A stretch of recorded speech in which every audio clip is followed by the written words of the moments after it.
तो अपने दुलर्वों को बचाने के लिए और फिर और भी ज़्यादा ज़मीन जगह दे करके अपने तरह का काम करने के लिए यह बिल लाया जा रहा है। ये हम लोग इस बात को, इस डिज़ाइन को समझते हैं। हम इस डिज़ाइन को भी समझते हैं कि कॉन्स्टिट्यूशन के प्रावधानों को स्टाइफल करके, गला घोंट करके ये अपने पक्ष में करना चाहते हैं। दुहाई तो देते हैं, अभी पार्लियामेंट के अंदर प्रधानमंत्री जिस तरह से संविधान का दुहाई दे रहे हैं, लेकिन मुंह में कुछ है और दिल में कुछ है, उसका प्रतिलक्षण, उसका मैनिफेस्टेशन हमारे सामने हो रहा है। इसी सदन में जैसा कि बीजेपी वाले यहाँ कह रहे थे और स्पीकर महोदय कह रहे थे कि नहीं ये तो दिल्ली का विषय है, सीए एनआरसी के मामले में इसी सदन ने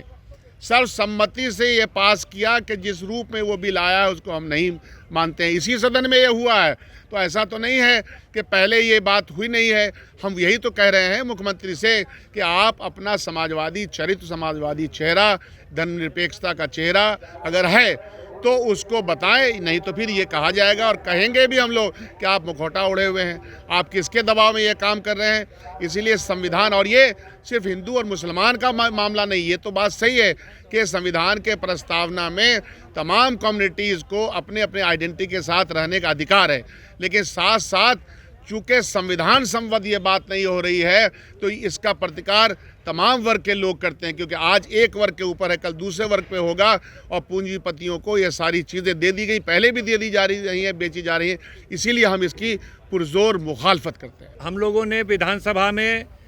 जो क्वेश्चन आवर है इसके बाद हम लोग इस पर लाए थे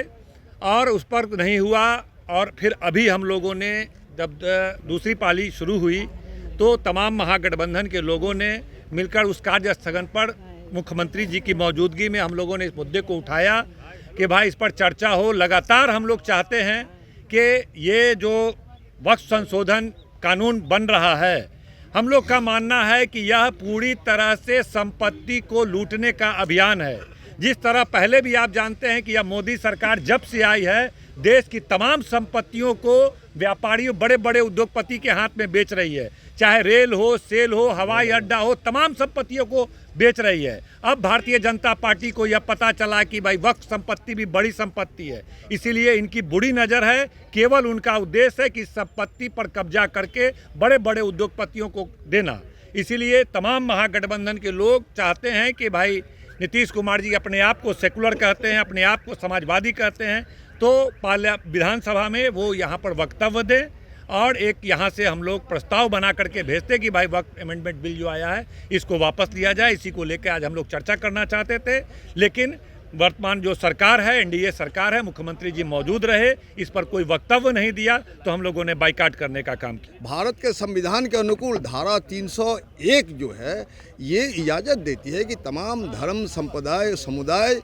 का अपना सामाजिक, धार्मिक, शैक्षणिक, सांस्कृतिक और दूसरे कार्यों के लिए अपना ट्रस्ट के रूप में, बोर्ड के रूप में उनको पास कुछ संपत्तियां हैं। लेकिन आरएसएस जो ये भ्रामक प्रचार फैला रही है, मुसलमानों के खिलाफ दंगा भड़काने की साजिश कर रही है कि वक्फ बोर्ड के खिलाफ, वक्फ बोर्ड के पास 9 लाख वर्ग किलोमीटर ज़मीन है, ये बिल्कुल भ्रामक है। ऐसी बातें है नहीं, बल्कि तमाम धर्म संप्रदाय के लोगों के पास अब कर्नाटक में, तमिलनाडु में, तेलंगाना में जो हमारे मंदिर हैं उन मंदिर के पास 10 लाख एकड़ से ज़्यादा ज़मीन है। ऐसी हालत में हम लोग चाहते थे कि समाजवादी सरोकार से विचार रखने वाले हमारे जो माननीय मुख्यमंत्री है हमेशा धर्मनिरपेक्षता के पक्ष में है, और इधर कल ही जो है कॉन्स्टिट्यूशन